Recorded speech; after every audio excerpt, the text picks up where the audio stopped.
आप देख रहे हैं आईना सच का, सच तो यही है। नमस्कार, मैं हूं आपके साथ इरशाद अहमद और आप देख रहे हैं आईना सच का न्यूज चैनल।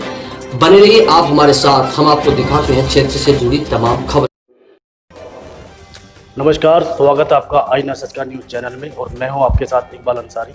आज जो हमारे मेहमान हैं, राष्ट्रीय लोकदल पार्टी के अल्पसंख्यक प्रकोष्ठ के प्रदेश अध्यक्ष और नौगांव विधानसभा से पूर्व विधायक अशफाक अली खां जी है।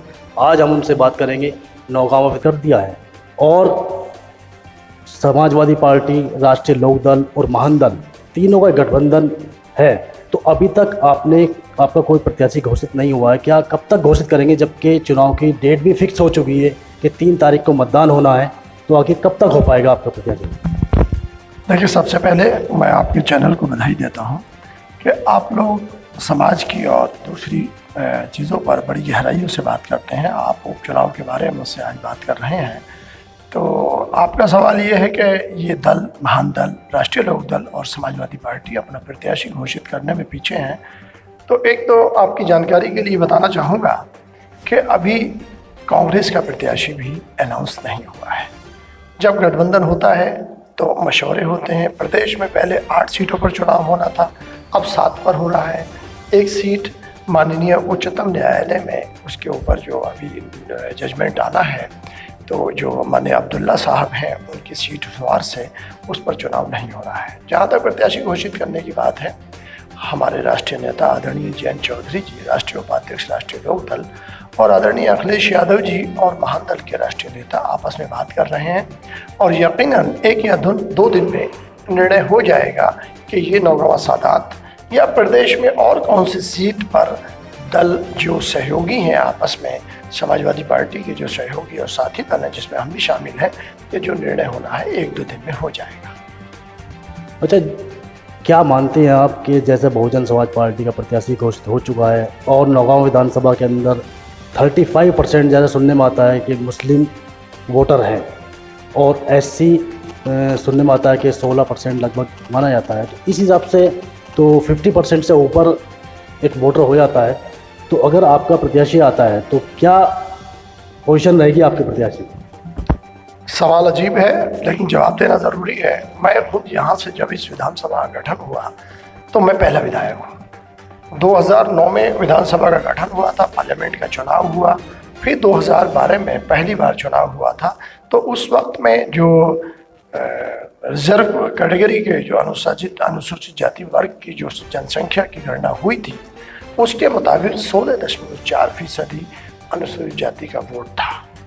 और जहाँ तक अल्पसंख्यक वोट की बात है, इसमें मैं आपसे सहमत हूँ कि 35% से भी कहीं ज़्यादा वोट अल्पसंख्यक वर्ग का हो सकता है। देखिए, सबके सामने तस्वीर साफ है कि बीएसपी के उम्मीदवार जो सज्जन अनाउंस हुए हैं, वो उनके नाम और उनकी शख्सियत बारे में बात करनी नहीं चाहूँगा, बल्कि बीएसपी की बात करना चाहूँगा। बीएसपी का जो नज़रिया है उससे अल्पसंख्यकों का नज़रिया कम मिलता है। ये बात सच है कि जो उम्मीदवारी हमारी ओर से आएगी, हमारे गठबंधन की तरफ से आएगी, उस उम्मीदवारी पर भी ये चीज़ जो आंकड़ा आपने बताया है कि उस उम्मीदवारी के बाद ही लागू होगा कि ये 51% या 50% की बातें होंगी, तो उस पर चर्चा फिर होगी। इस वक्त तो अभी ये कहना जल्दबाजी होगा, क्योंकि चुनाव समीकरण के मुताबिक होता है, वक्त की परिस्थितियों के ऊपर होता है, काम का कोई वोट नहीं होता है। मेरा मानना है कि जब हम विधायक थे हमने बहुत काम किए, लेकिन काम का वोट नहीं होता है। और पश्चिमी उत्तर प्रदेश में किसी व्यक्ति की कोई शख्सियत ज़्यादा बड़ी नहीं कहलाती, बल्कि दल की शख्सियत बड़ी कहलाती है। और यहाँ पर समाजवादी पार्टी, राष्ट्रीय लोकदल और महानदल एक बहुत बड़ा गठबंधन है। जब अच्छा गठबंधन है तो यकीनन इसका प्रत्याशी जीतेगा। अच्छा, आपने जवाब दिया कि अभी कांग्रेस ने प्रत्याशी नहीं उतारा, लेकिन आप राष्ट्रीय लोकदल के प्रदेश अध्यक्ष हैं, तो हम आपकी पार्टी की बात करेंगे कि आपकी पार्टी से नौगांव विधानसभा से कौन उम्मीदवार हो सकते हैं?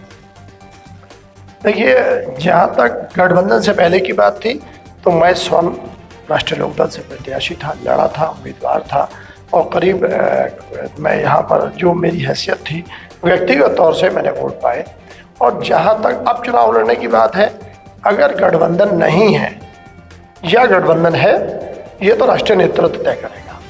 और जहाँ तक उम्मीदवारी की बात है तो उम्मीदवारी भी राष्ट्रीय नेतृत्व तय करता है। अब गठबंधन में ये साफ तस्वीर हो कि सीट राष्ट्रीय लोकदल में जाएगी या समाजवादी पार्टी में जाएगी, तो उम्मीदवारी राष्ट्रीय नेतृत्व के ऊपर डिपेंड करती है कि वो कैसे बनाए। मेरा अपनी राय है और मैं स्वयं इस बात को तस्लीम करता हूँ, जो हमारे राष्ट्रीय नेतृत्व का आदेश होगा हम उसका पालन करेंगे। चुनाव लड़ना हर व्यक्ति चाहता है, मैं स्वयं भी चाहता हूँ, इसमें कोई शक नहीं है। विधायक रह चुका हूँ, अब भी एक्टिव पॉलिटिक्स में हूँ, तो ये चाहता हूँ कि मैं भी चुनाव लड़ूँ, अपनी बात भी अपने राष्ट्रीय नेतृत्व के सामने रखूँगा और उनसे अपनी बात कहूँगा कि मैं चुनाव लड़ना चाहता हूँ, लेकिन उसके बावजूद भी राष्ट्रीय नेतृत्व का जो आदेश होगा उसके हम पालन करेंगे।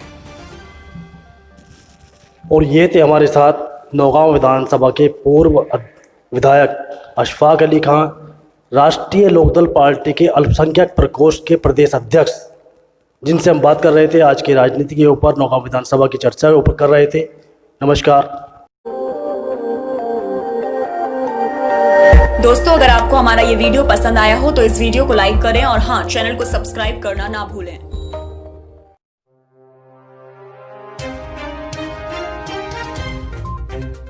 आप देख रहे हैं आईना सच का, सच तो यही है।